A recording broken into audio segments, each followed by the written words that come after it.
Function में शामिल होने पर मैं खुद को गौरवान्वित महसूस कर रहा हूँ। मैं आपको एक सच बता दूँ, मैंने आज तक कभी IIT की तैयारी नहीं की और आज ये पहली बार है कि मैं किसी फेलिसिटेशन फंक्शन के इतना करीब पहुंचा हूँ। मैं आपको अपने जीवन की 3 कहानियां सुनाना चाहूँगा। ज़्यादा कुछ नहीं, बस 3 कहानी। मेरी पहली कहानी डॉट्स कनेक्ट करने के बारे में है। रीड कॉलेज में दाखिला लेने के 6 महीने बाद मैंने पढ़ाई छोड़ दी, लेकिन उसके 18 महीने बाद तक मैं वहाँ किसी न किसी तरह आता जाता रहा। तो अब सवाल ये उठता है कि मैंने कॉलेज क्यों छोड़ा। एक्चुअली इसकी शुरुआत मेरे जन्म लेने से पहले की है। मेरी माता कॉलेज पास नहीं है और पिता तो हाई स्कूल पास भी नहीं है और 17 साल बाद मैं कॉलेज गया और गलती से मैंने स्टैनफोर्ड जैसा महंगा कॉलेज चुन लिया। मेरे वर्किंग क्लास पेरेंट्स की सारी जमा पूंजी मेरी पढ़ाई में जाने लगी। 6 महीने बाद मुझे इस पढ़ाई का कोई महत्व नहीं लगा। मुझे कुछ आइडिया नहीं था कि मुझे अपने फ्यूचर में क्या करना है और ये कॉलेज मुझे इसमें किस तरह मदद करेगा।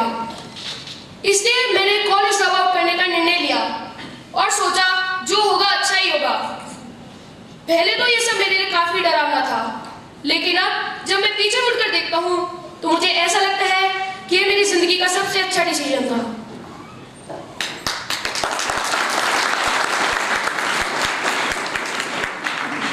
जस्ट टू क्लैरिफाई, ये स्पीच ऐसे है कि ये जब सारे लोग खत्म करेंगे तभी पूरी होगी। तो आपके सामने 1 नहीं 10 स्टीव जॉब्स हैं, तो जब वो लोग पूरा कंप्लीट कर लेंगे तब हमें ताली बजाने का मौका मिलेगा। जैसे ही मैंने कॉलेज छोड़ा, मेरी क्लासेस करने की बाध्यता खत्म हो गई और मैं चुपचाप अपने इंटरेस्ट से क्लास करने लगा। ये इतना आसान नहीं था, मेरे पास रहने के लिए रूम नहीं था, इसलिए मुझे दोस्तों के रूम में फर्स्ट क्लास सोना पड़ता था। मैं कोक की बोतल लौटाने पर मिलने वाले पैसों से खाना खाया करता था। मैं हर संडे 7 मील दूर पैदल चलकर हर एक किसी टाइम पर जाया करता ताकि हफ्ते में 1 दिन भरपेट खाना खा सकूं और मुझे बेहद पसंद था। मैंने अपनी लाइफ में जो भी अपनी क्यूरियोसिटी और इंट्यूशन की वजह से किया, बाद में वो मेरे लिए बहुत कीमती साबित हुआ। मैं आपको एक उदाहरण देना चाहता हूँ। उस समय रीड कॉलेज शायद दुनिया का सबसे अच्छा कॉलेज था, जहाँ कैलीग्राफी सिखाई जाती थी। पूरे कैंपस में हर एक पोस्टर और हर एक लेबल बड़ी खूबसूरती से हाथों से कैलीग्राफ किया होता था। क्योंकि मैं कॉलेज ड्रॉप आउट कर चुका था, इसलिए मुझे नॉर्मल क्लासेस करने की जरूरत नहीं थी। फिर मैंने तय किया कि मैं कैलीग्राफी क्लासेस करूँगा और इसे अच्छे से सीखूंगा। मैंने फोन टाइप करने के बारे में सीखा, अलग अलग लेटर कॉम्बिनेशन के बीच में जगह बनाना और किसी अच्छी टाइपोग्राफी को क्या चीज़ अच्छा बनाती है ये भी मैंने सीखा। ये खूबसूरत था, इतना आर्टिस्टिक कि इसे साइंस में कैप्चर नहीं किया जा सकता था और मुझे बेहद पसंद था। उस समय मुझे जरा भी उम्मीद नहीं थी कि मैं इन सब चीज़ों का यूज अपनी लाइफ में करूँगा, लेकिन 10 साल बाद जब हम अपना पहला मैकिंटोश कंप्यूटर बना रहे थे तो मैंने उसे मैक में डिज़ाइन किया और मैं खूबसूरत टाइपोग्राफी युक्त दुनिया का पहला कंप्यूटर बन गया। अगर मैंने कॉलेज से ड्रॉप आउट नहीं किया होता तो मैक में कभी मल्टीपल टाइपफेसेस या प्रोपोर्शनली स्पेस फ़ॉन्ट्स ना होते, और क्योंकि विंडोज़ ने मैक की कॉपी की थी तो किसी भी पर्सनल कंप्यूटर में ये सब चीज़ें ना होती। अगर मैंने कभी कोई ड्रॉप आउट नहीं किया होता तो मैं कभी कैलीग्राफी क्लासेस ना कर पाता और ना ही पर्सनल कंप्यूटर्स में जो फ़ॉन्ट होते हैं वह होते। ऑफ कोर्स जब मैं कॉलेज में था तो फ्यूचर में देखकर इन डॉट्स को कनेक्ट करना इम्पॉसिबल था, लेकिन आज 10 साल बाद जब मैं पीछे मुड़कर देखता हूँ तो सब कुछ बिल्कुल साफ नजर आता है। आप कभी भी फ्यूचर में देखकर डॉट्स कनेक्ट नहीं कर सकते, आप सिर्फ पास्ट में देखकर ही डॉट्स कनेक्ट कर सकते हैं। इसलिए आपको यकीन करना होगा कि जो कुछ भी हो रहा है वह आगे चलकर किसी न किसी तरह से आपके फ्यूचर से कनेक्ट होगा। आपको किसी न किसी चीज़ में विश्वास करना ही होगा, अपने गट्स में, अपने डेस्टिनी में या फिर अपने कर्म में किसी न किसी चीज़ में विश्वास करना ही होगा, क्योंकि इस बात में बिलीव करना कि आगे चलकर डॉट्स कनेक्ट होंगे आपको अपने दिल की आवाज़ सुनने की हिम्मत देगा, तब भी जब आप बिल्कुल अलग रास्ते पर चल रहे हो। मेरी दूसरी कहानी लव और लॉस के बारे में है। मैं जो चाहता था वो मुझे जल्दी मिल गया। वॉज और मैंने अपने पेरेंट्स के गैराज से एप्पल की शुरुआत की। तब मैं 20 साल का था। हमने बहुत मेहनत की और 10 साल में एप्पल 2 लोगों से बढ़कर $2 बिलियन और 4000 लोगों की कंपनी हो गई। हम दोनों ने पिछले साल ही अपनी फाइनेस्ट क्रिएशन मैकिंटॉश रिलीज किया था। अब मैं 30 साल का था और मुझे अपनी कंपनी से फायर किया गया। आप अपनी बनाई हुई कंपनी से कैसे फायर हो सकते हैं? वेल, जैसे जैसे कंपनी ग्रो की, हमने एक ऐसे टैलेंटेड आदमी को हायर किया जिसे मैंने सोचा था कि वो मेरे साथ कंपनी रन करेगा।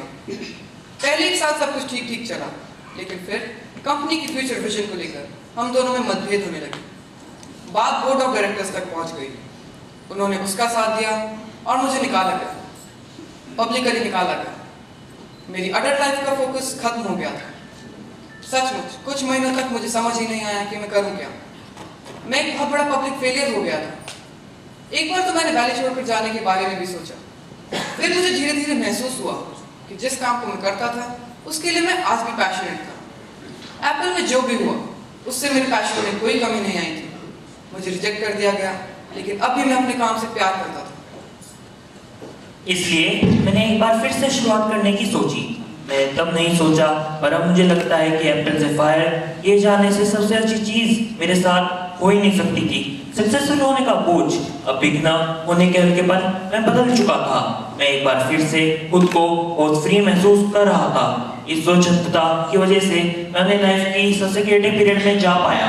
अगले 5 सालों में मैंने कंपनी नेक्स्ट और दूसरी कंपनी पिक्सर शुरू की, और इसी दौरान मेरी मुलाकात एक बहुत ही अमेजिंग लेडी से हुई जो आगे चलकर मेरी वाइफ बनी। पिक्सर ने दुनिया की पहली computer animated movie toy story बनाई, और इस वक्त यह दुनिया का सबसे सफल एनिमेशन स्टूडियो है। एप्पल ने एक अनएक्सपेक्टेड कदम उठाते हुए नेक्स्ट को खरीद लिया और मैं एप्पल में वापस चला गया। आज एप्पल नेक्स्ट द्वारा बनाई गई टेक्नोलॉजी को यूज करती है। अब लॉरेन और मेरा एक सुंदर सा परिवार है। मैं यकीन के साथ ये कह सकता हूँ कि अगर मुझे एप्पल से नहीं निकाला गया होता तो मेरे साथ ये सब कुछ नहीं हुआ होता। यह एक कड़वी दवा थी, पर शायद पेशेंट को इसकी जरूरत थी। मैं बिल्कुल श्योरिटी के साथ ये कह सकता हूँ कि मैं सिर्फ इसीलिए आगे बढ़ता गया क्योंकि मुझे मेरे काम से प्यार था। I love my work. आप रियली क्या करना पसंद करते हैं ये आपको खुद ही जानना होगा। जितना अपने प्यार को ढूंढना जरूरी है, उतना ही उस काम को भी ढूंढना जरूरी है जिसे आप सचमुच एंजॉय करते हो। और ट्रूली सेटिस्फाइड होने का एक यही तरीका है कि आप वो काम करें जिसे आप सचमुच एंजॉय करते हैं। और यदि आपको अभी तक वो काम नहीं मिला है तो रुकिए मत, उसे खोजते रहिए। और जैसा कि दिल से जुड़ी हर चीज में होता है, वो जब आपको मिल जाएगा तब आपको उसका पता चल ही जाएगा। और जैसा कि अच्छे रिलेशनशिप में होता है, वो समय के साथ साथ और अच्छा होता चला जाएगा। मेरी तीसरी कहानी डेथ के बारे में है। जब मैं 17 साल का था तो मैंने एक कोट पढ़ा जो कुछ इस तरह था: आप हर रोज ऐसे जिए जैसे कि आपकी जिंदगी का आखिरी दिन है। इसने मेरे दिमाग पर इम्प्रेशन बना दी, और तब से पिछले 33 सालों से मैंने हर सुबह उठकर शीशे में देखा है और खुद से एक सवाल किया है, अगर ये मेरी जिंदगी का आखिरी दिन होता तो क्या आज मैं वो करता जो मैं करने वाला हूँ? और जब लगातार कई दिनों तक जवाब नहीं होता है तो मैं समझ जाता हूँ कि कुछ बदलने की जरूरत है। इस बात को याद रखना कि मैं बहुत जल्द मर जाऊंगा मुझे अपने लाइफ के बड़े डिसीजन लेने में सबसे ज़्यादा मददगार होता है, क्योंकि जब एक बार डेथ के बारे में सोचता हूँ तब सारे एक्सपेक्टेशन, सारा प्राइड, फेल होने का डर सब कुछ गायब हो जाता है और सिर्फ वही बचता है जो वाकई जरूरी होता है। इस बात को याद करना कि एक दिन मरना है किसी चीज को खोने के डर को दूर करने का सबसे अच्छा तरीका है।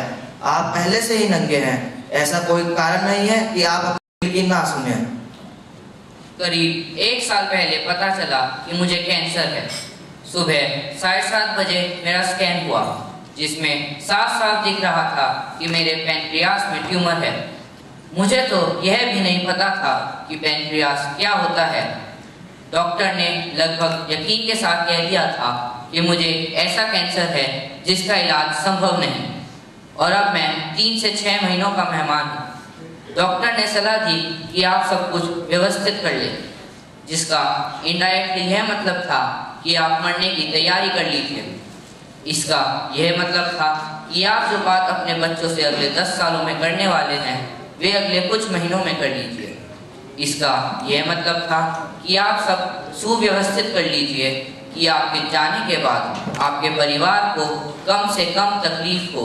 इसका यह मतलब था कि आप सबको गुड बाय बोल दें। मैंने इस डायग्नोसिस के साथ पूरा दिन बिता दिया और फिर शाम को मेरी बायोप्सी हुई, जहां गले के रास्ते पेट से होते हुए मेरे इंटेस्टाइन में एक एंडोस्कोप डाला गया और सुई से ट्यूमर के कुछ सेल्स निकाले गए।